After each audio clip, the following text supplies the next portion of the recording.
Hello my dear friend, welcome to my YouTube channel.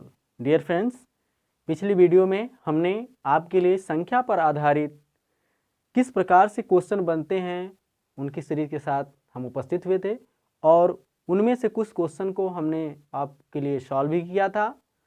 और अब क्या है, उन्हीं से थोड़ा सा और आगे चलते हैं और फिर से देखते हैं कि किस प्रकार से और क्वेश्चन फॉर्मूले पर बेस्ड संख्या पर आधारित बनते हैं। तो डियर फ्रेंड्स, हमें उम्मीद है कि जो वीडियो हमने आपके लिए प्रोवाइड की थी आपको पसंद आई होगी। तो प्लीज़ आप हमारे इस वीडियो को शेयर करना, लाइक करना ना भूलें। डियर फ्रेंड्स, आइए शुरू करते हैं। आज का ये क्वेश्चन है, जरा देखिए, प्रथम n सम संख्याओं का योग। प्रथम n सम संख्याओं का योग, इस बात को आप गौर से समझिएगा। प्रथम n सम संख्याओं का योग मीन्स क्या होता है? इसमें से संख्या इस ऐसे सवाल में दी रहती है कि 10 संख्या है सम, कि 20 संख्या है, कि 25 संख्या है, कि 100 संख्या है, लेकिन वहां पर ये निर्धारित कर दिया जाता है कि कितनी संख्याएं हैं। तो ऐसे क्वेश्चन का आंसर देने के लिए क्या होना चाहिए? फार्मूला n+1 देख रहे हैं, n+1। बस इसी से हम क्वेश्चन को सॉल्व कर लेंगे। जैसे क्वेश्चन यहां पर कर दिया गया है कि प्रथम 20 सम संख्याओं का योगफल ज्ञात करिए। मतलब क्या है कि नंबर ऑफ इवन नंबर्स, देख रहे हैं, सम संख्या कितनी है इस क्वेश्चन में? तो वो है भैया 20। तो निश्चित रूप से ऐसे क्वेश्चन का आंसर हम कैसे दे पाएंगे? हम देख पा रहे हैं कि हम जानते हैं n+1 वाला सूत्र इसमें अप्लाई कर देते हैं। तो इसमें n मीन्स कुल कितनी संख्याएं हैं? तो 20 और फिर 20+1 ऐसे कर लेंगे। तो 20 और 20 में 1 ऐड कर देंगे, कितना आ जाएगा? 21। अब सीधे मल्टीप्लाइड कर देंगे, कितना हो जाएगा? 420। देख रहे हैं आप, 420। तो अब आप क्या देख रहे हैं कि सेम ऐसा ही क्वेश्चन दूसरा भी दिया गया है, लेकिन इसकी जो कंसेप्ट है वो कुछ अलग है। यहां पर है प्रथम n सम संख्याएं, मतलब है कि यहां संख्याओं की संख्या दी, कितनी सम संख्या है, 10 है, 20 है, 5। जबकि इसमें क्या है? लगातार m सम संख्याओं का योग। तो लगातार का अर्थ ये होता है कि इसमें कितनी सम संख्या ये पता नहीं है। जैसे क्वेश्चन इस पैटर्न का हो जाए कि 1 से 20 तक सम संख्याओं का योग, तो मतलब क्या है कि 1 से 20 तक सम संख्याएं कितनी हैं ये पहले पता होना चाहिए। तो यदि आप पता नहीं कर पा रहे हो तो सीधे आप फार्मूले पर चले जाएंगे। किस फार्मूले पर? इस पर। तो 1 से 20 तक कितनी सम संख्याएं नहीं मालूम है, तो हम सीधे सूत्र पर चले जाएंगे। तो भैया कितना लास्ट तक? 20। तो हो जाएगा 20/2 और यहाँ हो जाएगा 20/2 धन 1। तो ये कितना हो जाएगा? 20 का आधा कितना होगा? 10। यहाँ कितना होगा? 10 और 1 इसमें जोड़ देंगे तो हो जाएगा 10 गुणे 11 बराबर हो जाएगा 110। देखा आपने? अच्छा, जैसे आपको लगता है कि इन दोनों प्रश्न में हम एक ही कैटेगरी को याद रखें और आसानी से इसका उत्तर दे पाएं, तो क्या करते हैं? यदि हमको पता चल जाए कि कितनी सम संख्या है, जैसे इसमें क्लियर है कि 20 सम संख्या ली गई है, तो सीधा आपने फॉर्मूला इस्तेमाल कर दिया, क्या? n+1 कर दिया आपने, खत्म हो गया काम। और इसमें क्या है, अब 1 से 20 तक है इसमें, लेकिन पता ही नहीं कितनी सम संख्या है। तो मैं आपकी जानकारी के लिए बता दूं कि यदि टोटल संख्याएं जितनी प्राकृतिक संख्या ली गई होंगी उनमें आधी संख्या सम होगी और आधी विषम होगी। जैसे 1 से 20 तक सम संख्या की बात कर रहा है, तो 1 से 20 तक कुल संख्या कितनी हो गई? 20। अब 20 जब पूरी संख्या हो गई तो इस 20 संख्या में क्या होगा कि 10 ठे सम संख्या होगी और 10 कितनी हो जाएगी? विषम संख्या। तो भी फार्मूला आपका यही लग पाएगा, यही लगा दीजिए, तब भी आपका आंसर यही आ जाएगा। तो देखा आपने, यदि आप कन्फ्यूजन से बचना चाहते हैं और सही सॉल्यूशन प्राप्त करना चाहते हैं, देखना चाहते हैं, तो आप इस वीडियो को बिना स्किप किए हुए देखेंगे। तो सम संख्याओं का योग ज्ञात करने के लिए एक ही फार्मूला याद रखिए, लेकिन क्लियर होना चाहिए कि आखिर सम संख्याएं कितनी हैं। तो इस प्रकार से क्वेश्चन का उत्तर आप ऐसे ही देंगे। तो डियर फ्रेंड्स चलते हैं अब नेक्स्ट क्वेश्चन पर। डियर फ्रेंड्स, जैसे हमने सम संख्याओं पर आधारित एक निर्धारित संख्या सम वाली अथवा किन्हीं के बीच सम संख्याओं के विषय पे संबंधित क्वेश्चन को अभी सॉल्व किया, सेम ऐसे क्वेश्चन क्या होता है कि विषम संख्याओं पर भी आधारित आ जाया करता है। तो जरा देखिए इसको, प्रथम n विषम संख्याओं का योग, मतलब क्या है कि यदि संख्याएं निर्धारित हों विषम वाली, 10 विषम संख्या, 20 विषम संख्या, 5 विषम संख्या, 100 विषम संख्या, तो आप क्या करेंगे कि उसका डायरेक्ट मान निकालें किस पर, n स्क्वायर पर। जैसे प्रश्न कर दिया गया कि प्रथम 12 विषम संख्याओं का योगफल ज्ञात करिए। तो ध्यान दीजिए, प्रथम 12, तो कहने का अर्थ यह है कि number of odd number in this question, इस प्रश्न में कुल कितनी विषम संख्याएं हैं, तो टोटल कितनी है, 12 निर्धारित है, पता चल गया है। तो इसका अर्थ ये हुआ कि इसका हम आंसर कैसे लाएंगे, n स्क्वायर मीन्स क्या, n का मतलब है कुल कितनी विषम संख्याएं हैं, तो भैया 12 है, 12 का आप वर्ग करिए, तो वर्ग जो होता है आप तुरंत 12 का 12 में गुणा करेंगे तो कितना प्राप्त कर पाएंगे, 144, यही आपका आंसर माना जाएगा। देखा आपने। लेकिन यदि इसी विषम संख्या के आधार पर दूसरा पैटर्न कर दिया गया क्वेश्चन का, तो इस प्रकार से नहीं लगाएंगे आप, जैसे लगातार n तक विषम संख्याओं का योग। तो लगातार n विषम, देख रहे हैं, लगातार n तक विषम संख्याएं मीन्स ऐसे तक वाले क्वेश्चन में हम पहले पता लगाएंगे कि आखिर कितनी विषम संख्याएं हैं। यदि आप पता लगा नहीं पाते हो तो सीधे कौन सा फॉर्मूला इस्तेमाल करेंगे, इसमें n+1/2 का पूरे का क्या कर देंगे, स्क्वायर कर देंगे, होल स्क्वायर हो जाएगा उसका। जैसे क्वेश्चन कर दिया गया 1 से 20 तक, देख रहे हैं, सॉरी 1 से 21 तक विषम संख्याओं का योग। तो इस प्रश्न और इस प्रश्न में डिफरेंस क्या है, इस प्रश्न में जितनी विषम संख्याएं हैं कुल दी गई हैं, मतलब गिनना नहीं, आपको 12 इसमें दी गई थी, लेकिन इस प्रश्न में 1 से लेकर 21 तक की बात किया, तो मतलब 1 से 21 तक आप पहले या तो पता करिए कितनी विषम संख्याएं हैं, नहीं तो सीधे इस फार्मूले का इस्तेमाल कर लीजिए। तो क्या हो जाएगा इसका आंसर, सूत्र के आधार पर n+1/2 का होल स्क्वायर। तो आप देख रहे हैं कहाँ तक की बात किया था, 21 तक की बात, तो हो जाएगा 21 + 1/2 और सीधा इसका स्क्वायर कर देंगे। तो 21 से कितना हो जाएगा, 22/2, इसका स्क्वायर। अब इसका आप आधा कर दें, कितना आया, 11 का वर्ग, और 11 का वर्ग कितना होता है, 121। तो देखा आपने। तो इस प्रकार जब क्वेश्चन किया जाएगा तो आप पहले निर्धारित कर लेंगे कि आपसे किस पैटर्न पर क्वेश्चन किया गया, तब आप क्या कर पाएंगे, इसका आसानी से उत्तर दे पाएंगे। हाँ, तो डियर फ्रेंड्स आइए चलते हैं नेक्स्ट क्वेश्चन पर।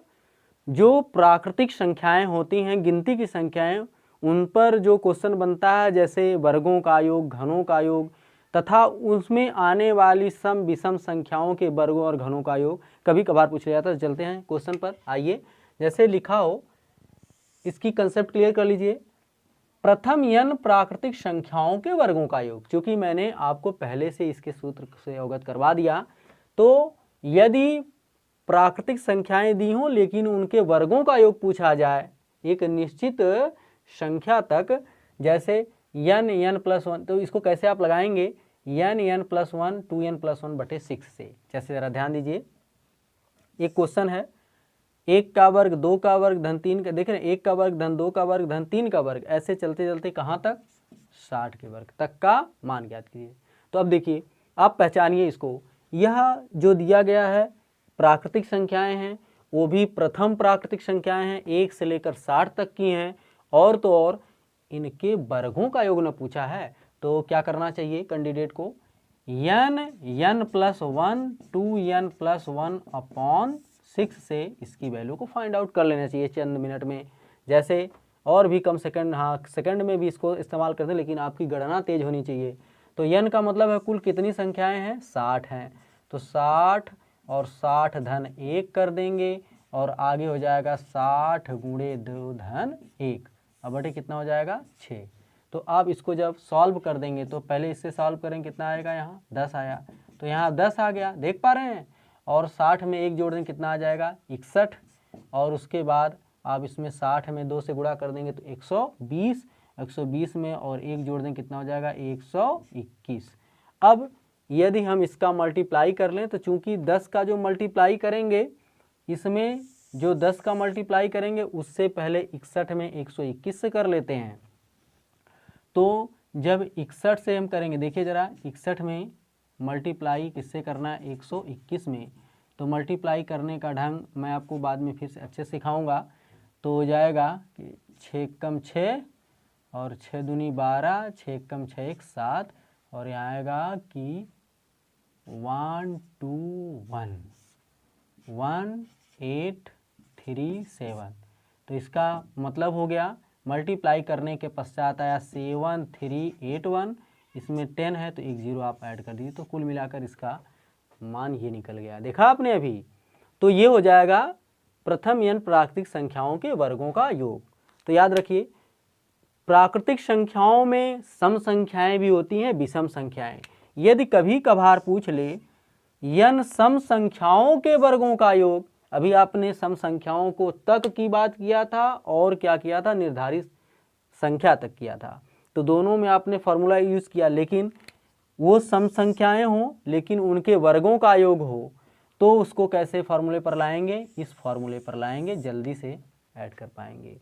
तो सम संख्याओं का मतलब है जैसे 2 का वर्ग हो, 4 का वर्ग हो, इस प्रकार की संख्याओं के लिए, ठीक है। जबकि यदि n सम संख्याएं हों लेकिन उनके वर्गों का योग ना का करके उसके घनों का योग पूछा जाए, तो सीधे आप इस किस फार्मूले पर जाएंगे, इस फार्मूले पर जाएंगे, 2n स्क्वायर ब्रैकेट में n+1 का होल स्क्वायर। जैसे मान लीजिए 2 का क्यूब प्लस 4 का क्यूब, कुछ इस ढंग से जाएगा, तो आप इस फार्मूले को इस्तेमाल करेंगे। अब क्या है, अब चलते हैं हम प्राकृतिक संख्याओं के घनों के योग को ज्ञात करने के लिए। चूंकि मैं आपको इसके पहले ही अवगत करवा लिया था इस फार्मूले को कि यदि n प्राकृतिक संख्याओं के घनों का योग पूछा जाए तो आप क्या इस्तेमाल करेंगे, फार्मूला n+1/2 का होल स्क्वायर वाले से। तो इस फार्मूले को हम इसमें यूज़ करते हैं। जैसे क्वेश्चन कर दिया गया 1 का घन धन 2 का घन धन 3 का घन, तो ये 60 तक का घन है। चूंकि ये कौन सी संख्याएं हैं, प्राकृतिक संख्याएं हैं, तो प्राकृतिक संख्याओं के लिए कैंडिडेट को लर्न होगा कि n+1। तो चूंकि टोटल नंबर ऑफ जो इसमें नेचुरल नंबर है कितनी है, कुल 60 है, तो हम समझ गए हैं। तो इसमें फार्मूले में अपना दें n+1/2, इसका टोटल का क्या होता है, whole square. n means what, तो 60, अब फिर 60 + 1 और सीधे /2 कर देंगे, और टोटल का पहले यहाँ पर स्क्वायर भी है, तो पहले आप इसको सेक्रीफाई कर लीजिए, कितना आया, 30 आया, और 60 में 1 ऐड कर देंगे, कितना हो जाएगा, 61। तो कुल मिलाकर हो गया 30 × 61 का स्क्वायर। अब क्या करिए, थोड़ा सा इसमें 30 × 61 है तो मल्टीप्लाई कर लीजिए 30 से, तो कितना आ जाएगा, 0 3 और कितना हो गया,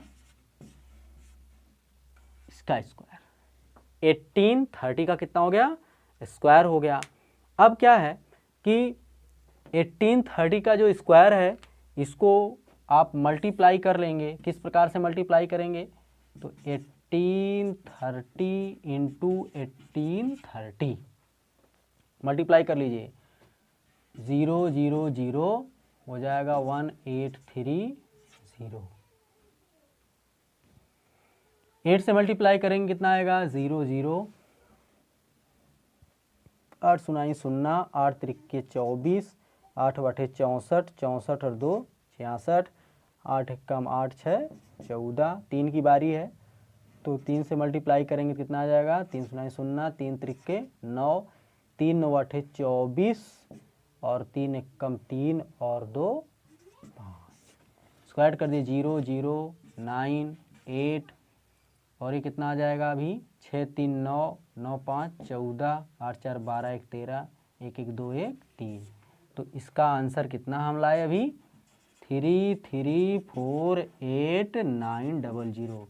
चूँकि आप इसको भी अपने से सॉल्व कर लेंगे तो देखा आपने, यदि प्राकृतिक संख्याओं के घनों का योग ज्ञात करना तो किस फार्मूले का इस्तेमाल करते हैं, n+1/2 के होल स्क्वायर का इस्तेमाल करते हैं। जैसे इसमें क्वेश्चन कर दिया गया था 1 का घन, 2 का घन, ऐसे 60 के घन तक का योग, तो हमने इसी फार्मूले का यूज़ किया और आसानी से इसको ज्ञात कर पाए। परंतु कभी कभी यदि विषम संख्याओं के वर्गों का योग दे दे तो आपको किस फार्मूले का इस्तेमाल करना चाहिए, n/4n² - 1/3 का, अथवा यही विषम संख्याएं हों लेकिन उनके घनों का योग यदि करना हो तो n² और ब्रैकेट में 2n² - 1 इस फॉर्मूले का इस्तेमाल करके हम क्वेश्चन को आसानी से सॉल्व कर सकते हैं। ओके फ्रेंड्स, अब चलते हैं नेक्स्ट क्वेश्चन पर। कभी कभी ऐसा भी क्वेश्चन आ जाता है संख्याओं पर आधारित कि कहा जाता है कि संख्याएं इतनी और इतनी हैं तो इनके व्युत्क्रमों का योग ज्ञात करिए। तो पहले इस कंसेप्ट को हम क्लियर कर लेते हैं। जैसे कि संख्याएं x तथा y दी गई हैं और इनके व्युत्क्रमों का योगफल पूछा जाए तो आप क्या करेंगे, दोनों संख्याओं के योगफल में उसके गुणनफल से भाग कर देंगे। जैसे मैंने एक संख्या ले लिया, सपोज करिए x माने पहली संख्या 15 और दूसरी संख्या y मीन्स कितनी हो 20, और हमें क्या करना है, इसके व्युत्क्रमों का योग ज्ञात करना है। तो मैं क्या करूँगा, योग बराबर सीधे मैं ऐसे कैसे करूँगा, ऐसे कर दूंगा तो 15 + 20/15 इंटू कितना हो जाएगा 20। अब इसको क्या करेंगे, ऐड कर दीजिए, इसमें इसको ऐड कर दें, कितना आ जाएगा 35/15 इंटू 20। अब इसको आप क्या करिए, सॉल्व कर लीजिए। तो 5 सते कितना हो गया 35 और 5 तिहाई 15। अब ये कटने वाला नहीं है तो सीधे 7 कितना हो जाएगा 60। यही क्या हो गया, इसका आंसर हो गया। नहीं तो यदि आप ट्रेडिशनल मेथड से इसको जब करेंगे तो कैसे, ट्रेडिशनल मेथड कैसे इसमें लगाएंगे, 15 है तो 15 का व्युत्क्रम कितना होगा 1/15, 20 है तो उसका व्युत्क्रम कितना होगा 1/20। इसको एलसीएम लेके जब सॉल्व करेंगे तो कितना प्राप्त कर पाएंगे, 15 और 20 का एलसीएम कितना होता है 60। अब यहाँ पर 15 दूनी 30, 15 चौके 60 तो 4 हो गया, और 20 तिहाई 60 तो 3 हो गया, तो 4 3 7/60। बताइए दोनों आंसर एक ही आया कि नहीं आया। तो कहने का अर्थ ये है, इसको आप ट्रेडिशनल मेथड से यूज़ करते हैं जबकि इसको हम शॉर्ट फॉर्म में यूज़ कर लेते हैं, आंसर हमारा ये आ जाता है। तो डियर फ्रेंड्स, ऐसे और भी रोचक क्वेश्चनों का आंसर यदि प्राप्त करना हो तो आइए प्लीज़ हमारे यूट्यूब चैनल लक्ष्य कैरियर फाउंडेशन पर, और इससे भी और इंटरेस्टेड तरीके से आपको क्वेश्चन को हम क्या करेंगे, जहाँ तक संभव होगा समझाने का प्रयास करेंगे, उसका सॉल्यूशन बताने का प्रयास करेंगे। तो डियर फ्रेंड्स, बस आज के लिए इतना ही, दीजिए हमें इजाज़त, और हमारे वीडियो को अंत तक देखने का बिना स्किप किए प्रयास करिए। आपका दिन शुभ हो, और वीडियो देखने के लिए आपका बहुत बहुत धन्यवाद।